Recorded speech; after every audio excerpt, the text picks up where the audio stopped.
Electoral bond കേസിൽ മോദി സർക്കാരിന് വീണ്ടും തിരിച്ചടി. SBIക്കെതിരെ വീണ്ടും സുപ്രീം കോടതിയുടെ രൂക്ഷ വിമർശനം.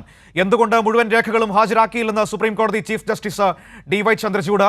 ഏതെങ്കിലും രാഷ്ട്രീയ പാർട്ടിക്ക് വേണ്ടിയാണോ വാദിക്കുന്നതെന്നും SBIയോട് സുപ്രീം കോടതി.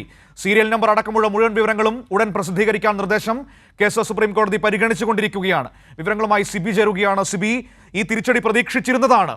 കാരണം കോടതിയുടെ ഉത്തരവുണ്ടായിട്ടും അതിനെ വകവയ്ക്കാതെയുള്ള SBIയുടെ നീക്കമാണ് നമുക്ക് പല ഘട്ടങ്ങളിലും കാണാൻ കഴിഞ്ഞത്.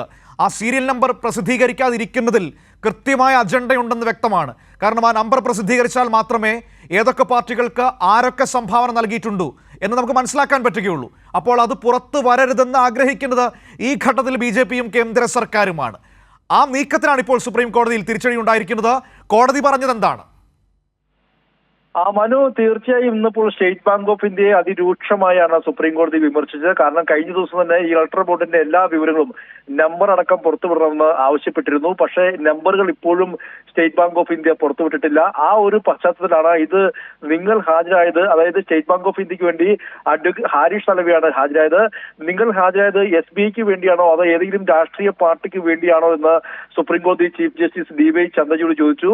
ബോണ്ടുകളുടെ നമ്പറുകൾ ഉൾപ്പെടെ എല്ലാം സമ്പൂർണ്ണ വിവരങ്ങൾ പുറത്തുവിടണം. ഇത് അറിയാനുള്ള അധികാരം ജനങ്ങൾക്ക് അവകാശമുണ്ട്. അതുകൊണ്ട് ഇനി കോടതി ഓരോന്ന് പറഞ്ഞാൽ മാത്രമേ ഓരോന്ന് വെളിപ്പെടുത്തൂ എന്ന ഒരു സമീപനം ശരിയല്ല എന്നും SBIയോട് ഇന്നിപ്പോൾ സുപ്രീം കോടതി അതിരൂക്ഷമായ ഭാഷയിൽ വിമർശിക്കുകയും ചെയ്തു.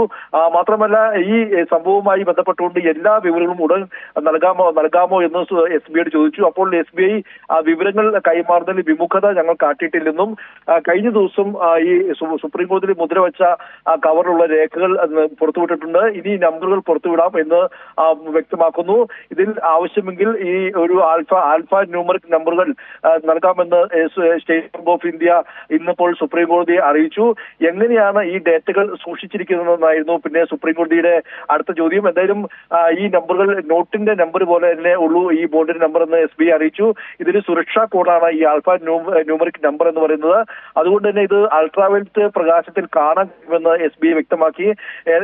അപ്പോൾ സുപ്രീം കോടതി പറഞ്ഞു, എന്ത് ആണെങ്കിലും ഇത് പൂർണ്ണമായും പുറത്തുവിടണം, ഒരു വിവരവും മറച്ചു വെച്ചിട്ടില്ല എന്ന് പ്രസ്താവിക്കുന്ന ഒരു സത്യവാങ്മൂലം കൂടി സ്റ്റേറ്റ് ബാങ്ക് ഓഫ് ഇന്ത്യ സമർപ്പിക്കണമെന്ന് കൂടി ഇന്ന് സുപ്രീം കോടതി ആവശ്യപ്പെട്ടിരിക്കുകയാണ്.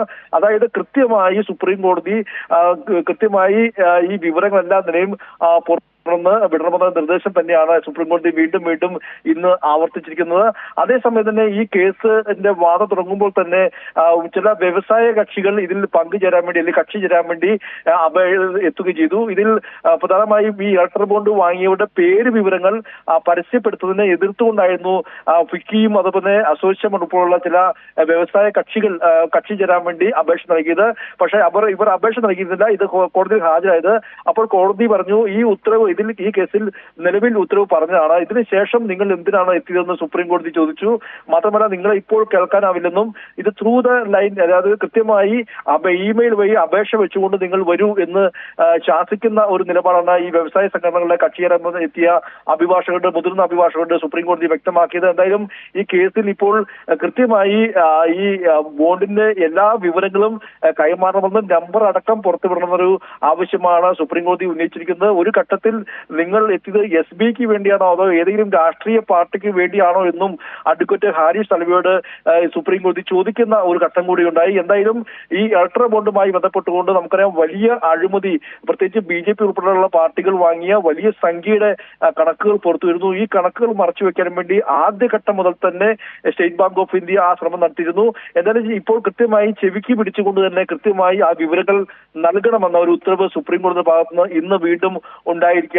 ഇപ്പോൾ SBI ഇപ്പോൾ ആ ഒരു നമ്പർ കൂടി തരാമെന്നുള്ളൊരു കാര്യം അറിയിച്ചിട്ടുണ്ട്. ഇത് അറിയിച്ചാൽ മാത്രം പോരാ, എല്ലാ വിവരങ്ങളും നൽകിയെന്ന് കൃത്യമായി സത്യവാങ്മൂലം കൂടി സമർപ്പിക്കാൻ ഇപ്പോൾ ഉത്തരവിട്ടിരിക്കുകയാണ്. ഇപ്പോഴും ആ കേസ് പരിഗണിച്ചുകൊണ്ടിരിക്കുകയാണ്. മനു, സിബി, ഇത് അതായത് സുപ്രീം കോടതി ആദ്യ ഉത്തരവിട്ടപ്പോൾ പറഞ്ഞത് ഈ ബോണ്ടുമായി ബന്ധപ്പെട്ട എല്ലാ വിവരങ്ങളും അത് പ്രസിദ്ധീകരിക്കണമെന്നാണ്.